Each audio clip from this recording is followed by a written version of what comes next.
जब आप पूरी खबर सुनते हैं तो सबसे पहली चीज आपके मुंह से क्या निकलती है? क्या बाज दफा वो शक और बेअतकादी होती है, या कि आप कहते हैं सब चीजें मिलकर अच्छे के लिए काम करती हैं, उनके लिए जो खुदा से प्यार करते हैं?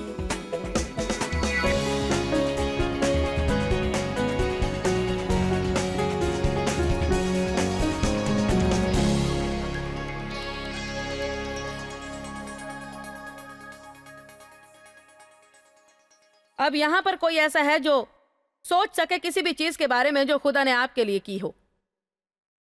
ठीक है, जब आपको कोई मसला दरपेश हो तो आपको ये कहना चाहिए कि अपने मसले की बाबत बात ना करें।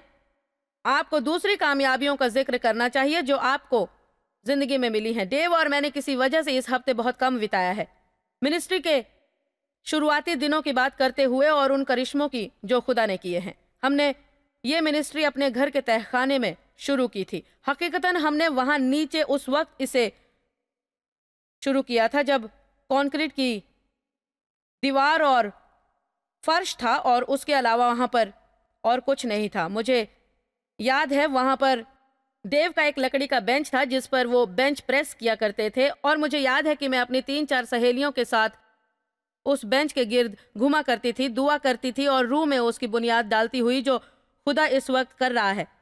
फिर खुदा ने हमें ऐसे वॉलंटियर्स दिए जो कंस्ट्रक्शंस का काम जानते थे और उन्होंने बेसमेंट का काम खत्म करने में हमारी मदद की, और इस तरह वो जगह कुछ सही हुई, कुछ देखने लायक हुई, और हमने वहाँ दो तीन छोटी छोटे ऑफिसेस वहाँ पर बनाए। ये हमारी शुरुआत थी। जब हम उस मकाम पर पहुंच गए कि जब हमारे घर में बहुत सारे लोग काम करने लगे तो पड़ोसियों ने शिकायतें करना शुरू कर दिया, तो फिर हमें एहसास हुआ कि हमें एक ऑफिस की ज़रूरत है। और हमें वो पहली वैन याद है जो हमने ली थी, और वो छोटा सा बबल ट्रेनर जिसे हम उस वैन के पीछे खींचते थे और हम वैन चलाते थे। ये उस वक्त की बात है जब हम डिमोइन्स आते थे, क्योंकि हम यहाँ ड्राइव करके आ सकते थे और हम उन जगहों पर जाते जहाँ ड्राइव करके जाया जा सकता था, जैसे शिकागो, कैंसस सिटी और मिजूरी। कुछ जगहों पर और भी जाते थे। हम कभी कभार इस इलाके में भी आते थे। अब इस हफ्ते यहाँ हम आए हैं मुख्तलिफ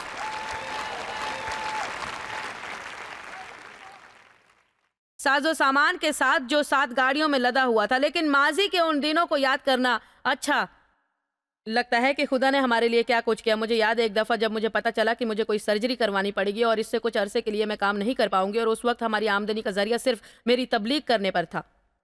कोई मेल नहीं आती थी, मैं बाहर जाकर तबलीग करती और लोग जो हमें हादिया देते उससे हमारा गुजारा होता था। इससे हम मिनिस्ट्री भी चलाते और किसी तरह जिंदा रहते। इसलिए मेरा 4-6 हफ्ते तक तबलीग ना कर पाना बड़ा परेशान कुन था। हम क्या करेंगे, कैसे सब कुछ चलेगा, मेरी कुछ भी समझ में नहीं आ रहा था। क्या आप कभी ऐसे हालात से गुजरे जहां आपकी समझ में कुछ नहीं आता हो? शायद आप में से बहुत लोग इस वक्त भी होंगे।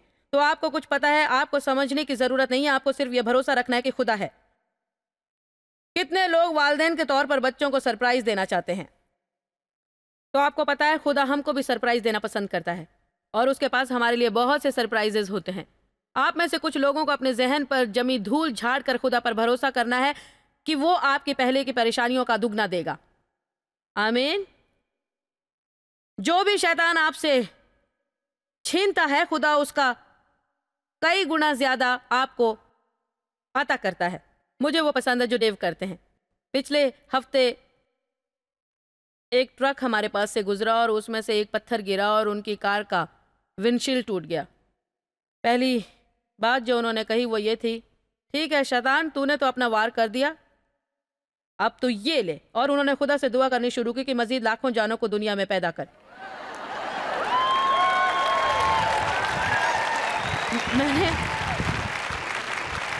मैंने देखा कि 2 दिनों के अंदर डेव को 20 लाख जानें और मिली,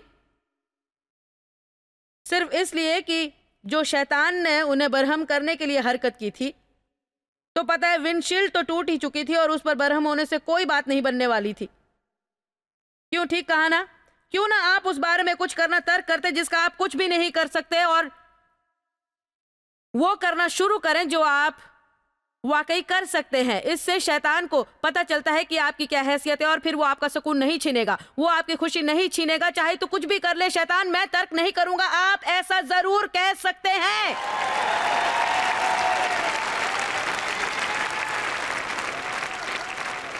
मेरी जिंदगी में हो सकता है मुझे हर वो चीज ना मिले जो मैं चाहता हूं, लेकिन एक चीज मैं जरूर करूंगा, मैं डटा रहूंगा और आगे बढ़ता रहूंगा।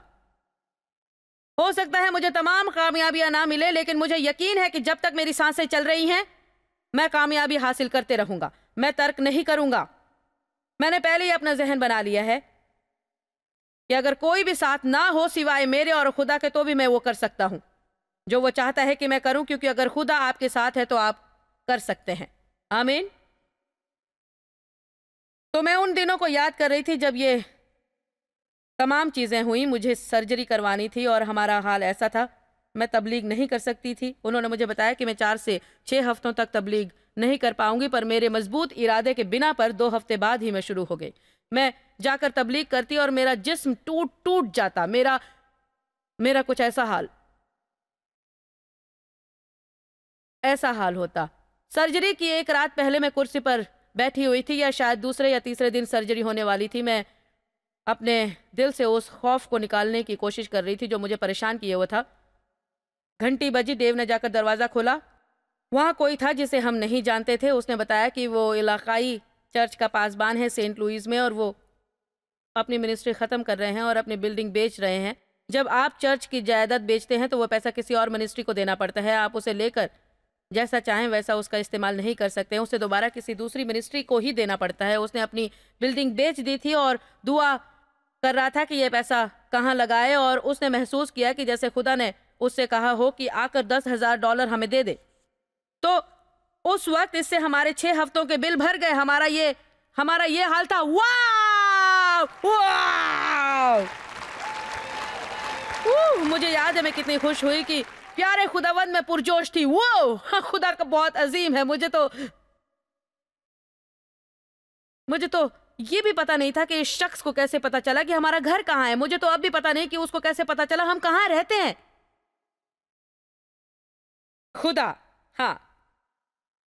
लेकिन आपको पता है हम वक्तन फवक्तन ये जिक्र करते हैं क्योंकि हाँ, आज हमें सबसे बड़ी रकम दरकार है, लेकिन खुदा आखिर खुदा है, और वो $10,000 उस वक्त पाना उतना ही मुश्किल था जितना कि आज वो पाना जितनी की हमें जरूरत है। तो एक तरीका जिससे आप शक और बेएतकादी पर काबू पा सकते हैं, और वो ये कि जब आपको नया मस्सा पेश आए तो उन कामयाबियों को याद करें जो माजी में आपने हासिल की हैं।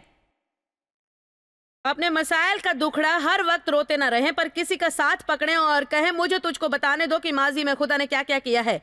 इसी को हम्द कहते हैं। ये सिर्फ नगमा या गाना नहीं है, बल्कि ये उन लाजवाब चीजों को याद करना है जो खुदा ने की हैं। यही दाऊद ने भी किया जब वो मायूसी का शिकार थे। ज़बूर 42 और 43 में देखें, उन्होंने कहा, ऐ मेरी जान तू क्यों गिरी जाती है, खुदा से उम्मीद रख। और फिर वो इरादतन उन शानदार चीजों को याद करते जो खुदा ने माजी में की हैं। आप में से कितने लोग जानते हैं कि हम चाहते हैं बैठे बैठे अपने मसाइल का दुखड़ा रोते रहें।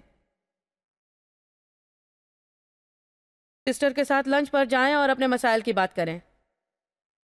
स्टारबक्स में जाएं, कॉफी पिएं और मसाइल का रोना रोएं। मेरी समझ में नहीं आता कि हम अपने मसाइल का जिक्र करने के लिए इतने बेचैन क्यों रहते हैं। हम कहते हैं इससे हमें राहत मिलती है, सुकून मिलता है। मैं मानती हूँ कि अक्सर हमें बात करने के लिए कोई चाहिए होता है, पर वो कहें जो हम कहना चाहते हैं और फिर अपना मुंह बंद कर लें और उन लाजवाब चीजों का जिक्र करें जो खुदा ने पहले की हैं। रोमियो 4:20, बेदीनी और बेएतकादी से वो डगमगाया नहीं, शक में मुब्तिला नहीं हुआ, बल्कि मजबूत हुआ और ईमान की कुव्वत की बदौलत खुदा की हम्द की और शुक्र किया। आयत 21 में है, और उसको कामिल एतकाद हुआ कि जो कुछ उसने वादा किया है वो उसे पूरा करने पर भी कादिर है। आइए देखते हैं कुरिन्थियों 2। आपका जहन मैदान जंग है। शक और बेएतकादी के ख्यालात हमारे जहन में आते हैं, पर हमें हर उस ख्याल पर सोचना नहीं है जो हमारे जहन में आते हैं। इस हफ्ते मैं टीवी पर इस पर तबलीग कर रही थी। इस हफ्ते 1-2 रोज मैंने खुद को गलती से देखा और सोचा बहुत अच्छे सिस्टर जॉयस, बहुत अच्छे।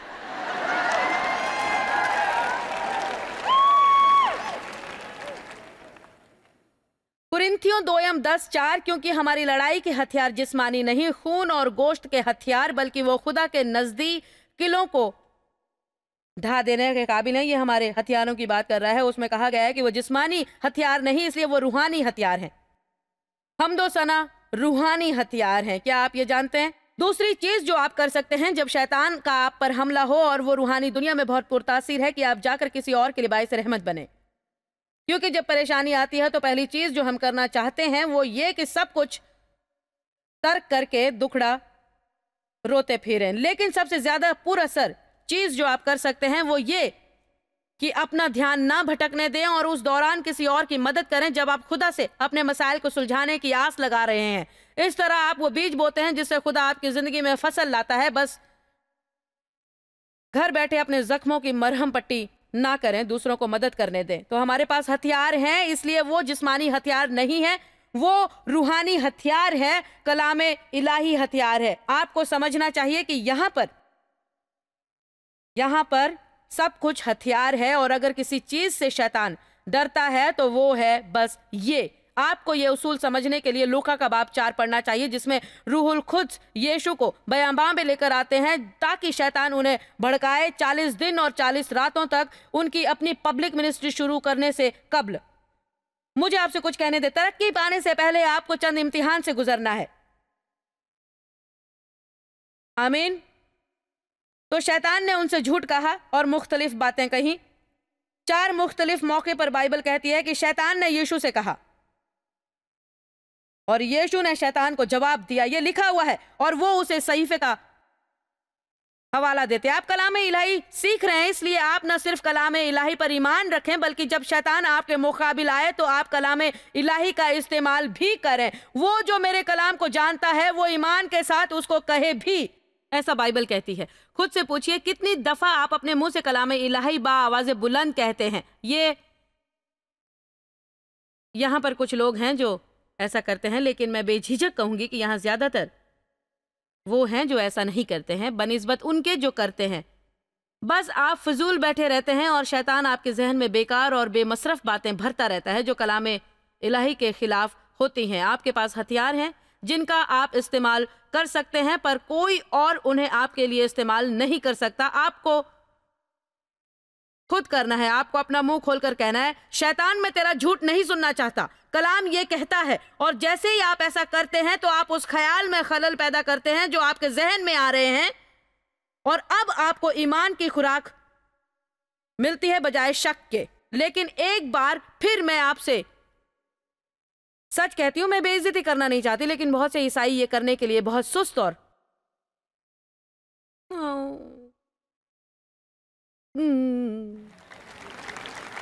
काश शैतान मुझे अकेला छोड़ दे। तो वो आपको अकेला छोड़ने वाला नहीं है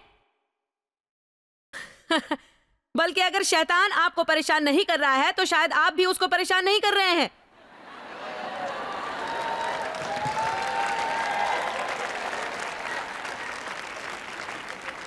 काश शैतान मुझे तन्हा छोड़ दे, काश कि मैं पुरईमान हो जाता, काश मैं शक नहीं करता, काश मैं बेदीन नहीं होता।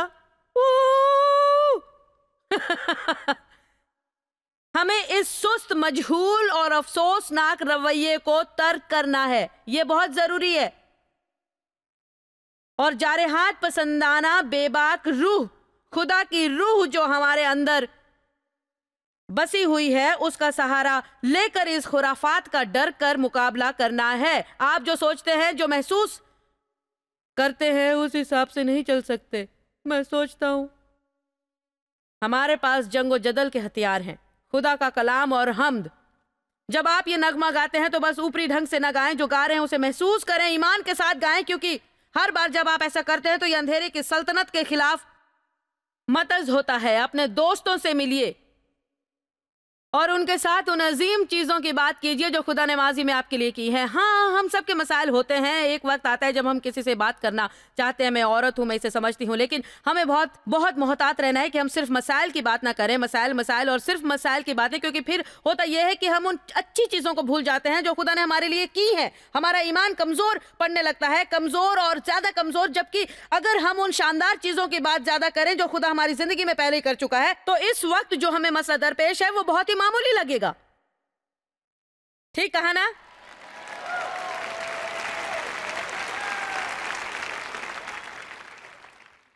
मैं पुरजोश होती जा रही हूं।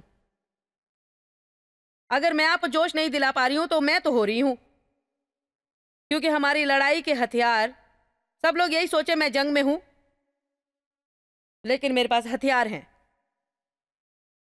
और अब वक्त आ गया है कि मैं उनका इस्तेमाल करूं। और फिर आयत 5 में कहा गया है कि ये जंग जो हम लड़ते हैं वो जहन की जंग है। जितना ज्यादा हम दलील झुटलाते हैं, शैतान हमसे बहस करना चाहता है, वो हमें उसूल समझाता है और वजह बताता है क्यों हमारा ईमान काम नहीं करेगा। और हर घमंडी और ऊंची चीज जो खुदा की पहचान के बरखिलाफ सर उठाए हुए है, और हम हर ख्याल को और हर मकसद को कैद करके मसीह का फर्माबरदार बना देते हैं। इन ख्यालात को कौन कैद करता है? हम करते हैं। हम उन ख्यालों को जो हमारे जहन में आते हैं कैद करते हैं और खुदा के कलाम से इत्तफाक नहीं रखते हैं, और हम कहते हैं जा, मैं यहां सारा दिन बैठा बैठा शैतान तेरी खुराफात का कूड़ादान नहीं बनूंगा। मेरा ईमान कलाम इलाही पर है। जिस लहजा हम हमारा शक बयान करते हैं, हम उसे तख्लीकी कुव्वत देते हैं। आपने सुना, शक आपके जहन को बरगलाएगा अगर आप उसकी बात करने लगे। मत्ती 6 में बाइबल कहती है, फिक्रमंद होकर ना कहो कि हम क्या खाएंगे, हम क्या पिएंगे, क्या पहनेंगे। इसी तरह से यह होता है, जहन से अंदर जाता है और मुंह से बाहर निकलता है। शक करना और कहना शुरू ना करें। आपके जहन में जो आता है आप उसका कुछ नहीं कर सकते, पर आप वहीं का वहीं फैसला ले सकते हैं कि आप उसका क्या करेंगे। कह सकते हैं कि ये खुदा है या खुदा नहीं है। अगर वो खुदा नहीं है तो फिर आप उसका उलट कहें जो शैतान आपसे कहलवाना चाहता है। हमें अपने शक पर शक करना चाहिए, और जब शैतान आपके मन में शक पैदा करे तो कहें मुझे इस शक पर शक है।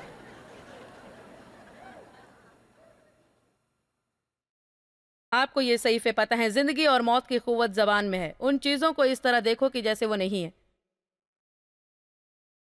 ये लिखा है, ये लिखा है, जो मसीह में है उनके लिए कोई सजा नहीं है। ये लिखा है, जो हो चुका है उसे मैं जाने दूं और आगे बढ़ूं उन अच्छी चीजों की जानिब जो आगे हैं। शैतान तो मुझे माजी में कैद नहीं कर सकता। ये लिखा है, मेरे गुनाह माफ किए जाएंगे, और खुदा ने उन्हें माफ कर दिया है, और खुदा उन्हें भूल गया है, और मैं उसे याद करके अपना दिन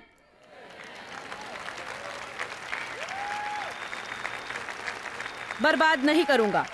मैं चाहती हूं आप उसे सुने जो मैं अगले 3, 4 और 5 मिनट में कहने जा रही हूं। ये शायद एकदम बुनियादी चीजें हैं, लेकिन फिर भी मुझे नहीं लगता कि बहुत से लोग इसे करते हैं। रोमियो 10 में अगर हम वहां जाएं,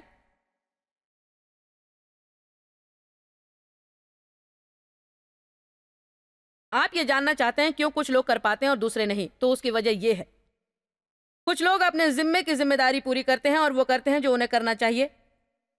दूसरे लोग ऐसा नहीं करते। खुदा के वादे उन सब के लिए हैं जो चाहते हैं। ये नहीं कि किसी के लिए भी उसके वादे हैं। वो जो करेगा उसे करना चाहिए, उसके लिए ये वादे हैं। खुद को सरगर्म करें,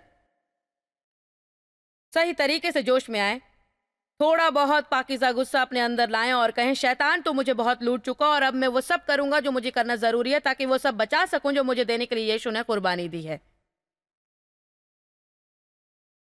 इस हफ्ते में आपके इरादे को पक्का करने की कोशिश कर रही हूं। वो सब सुस्त, मजहूल और दूसरी चीजें जो कोशिश करती हैं, आपको नहीं लगता है कि ऐसा होता है, ये आप पर हावी होती हैं? बस यही, मैं इससे तंग आ चुकी हूँ। मैं तंग और बेजार हो चुकी हूँ। ओ, अब मैं क्या करूँ? मैं नहीं जी सकती। शैतान के हर वक्त मुझ पर सवार रहने से अब मैं बहुत परेशान हो गई हूँ। काश मैं वजन घटा सकती, काश मेरे बच्चे मेरा कहा सुनते, काश मेरा घर साफ होता।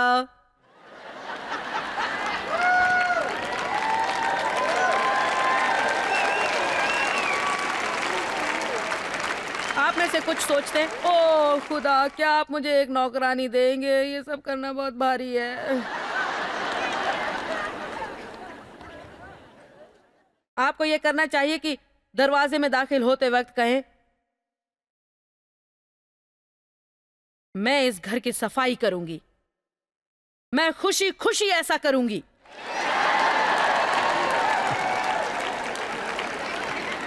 हम कैसे उम्मीद करते हैं कि अपनी जिंदगी के दूसरे पहलुओं पर कामयाबी पाएंगे, अगर हम सिंक में भरे गंदे बर्तनों पर कामयाबी नहीं पा सकते। घर में बंद दरवाजे के पीछे से शुरू करें साथियों। रोमियो 10:13।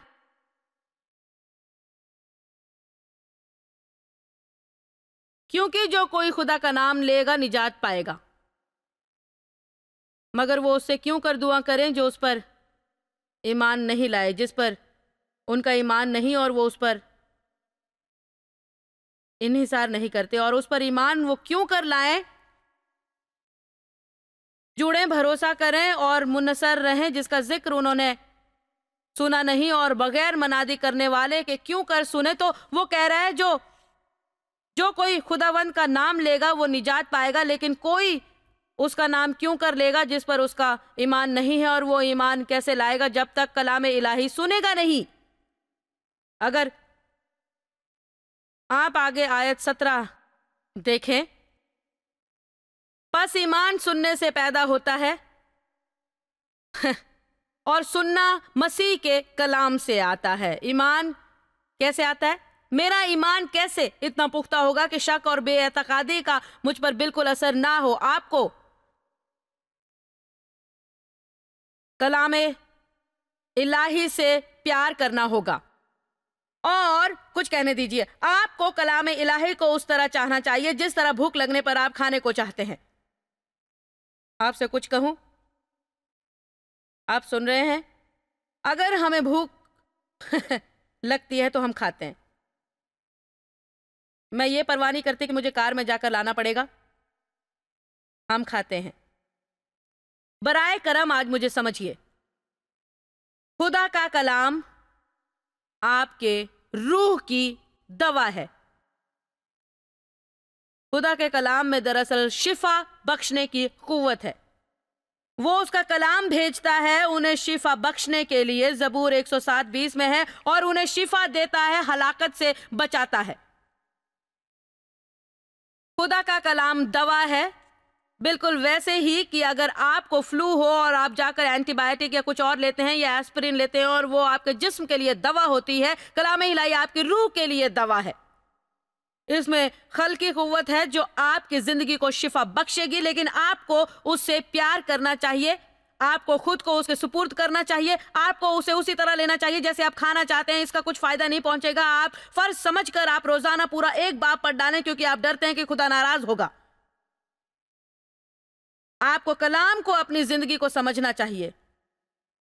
आप उसे पढ़ें और उसका मुताला करें क्योंकि उसमें जिंदगी है। वो आपके जहन की तजदीद करेगा, वो आपको सिखाएगा कैसे सोचें, वो आपको सिखाएगा कैसे अमल करें, वो सिखाएगा कैसे जिएं।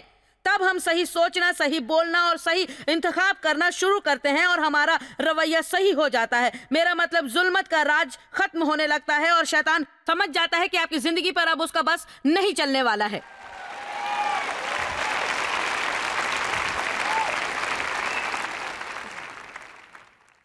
इमस में कहा गया है हमें खुदा और उसके कलाम की उसी तरह जुस्तजू करनी चाहिए जिस तरह हम अपने गिज़ा के लिए करते हैं। खुदा का कलाम ना सिर्फ आपकी रूह के लिए दवा है, बल्कि ये वो गिज़ा है जो आपकी रूह को भी मजबूत रखती है। अगर आपका ईमान मजबूत है तो फिर जब शैतान आपको बहकाता है तो आप उसके बहकावे में नहीं आते। पर अगर ईमान पुख्ता नहीं है तो जब शैतान आपसे झूठ कहता है तो आप उसके झूठ पर यकीन करते हैं।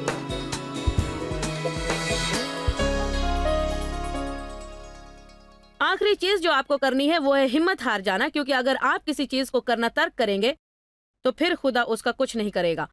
लेकिन अगर आप खुदा के साथ मुतहिर रहें तो आपकी जिंदगी में शानदार चीजें हो सकती हैं। दुश्मन हम पर दबाव डालता है कि तर्क कर दें, लेकिन खुदा हमारा हौसला बढ़ाता है जारी रखने के लिए। आज हम पेश कर रहे हैं 4 हिस्सों की तालीमी सीडी बउनवान नेवर गिव अप। और ये मैं खुद से कहना चाहूंगी, ये बहुत ही अहम चीज है जिसकी आपको जरूरत है, क्योंकि हर सूरत हाल और हर मसला इससे जुड़ा होता है। खुदा हमारी मदद करेगा, पर हमें आगे बढ़ते रहना है और हमें तर्क नहीं करना है। ये तमाम मालूमात आप हासिल कर लीजिए, ये तालीमात जरूर खरीदिए और उन्हें आपकी जिंदगी को बदलने दीजिए। जॉय स्मायर मिनिस्ट्री आपकी उम्मीदों से ज्यादा है। आपके लिए, आप सबका यहाँ आने के लिए शुक्रिया, और शुक्रिया उन दोस्तों और वालिदैन का जिन्होंने इसे दुनिया भर में फैलाया। हम सब भूखे को खाना खिलाते हैं, गरीब को कपड़ा देते हैं और इस तरह मुल्क की खिदमत करते हैं। आप joysmire.org पर विजिट करें और अपनी इल्तिजाई इबादत हमारे साथ बांटें। देखिए जॉयस के अजीम बयान और हमारे साथ शामिल हो जाइए यीशु की मोहब्बत भरी दुनिया में।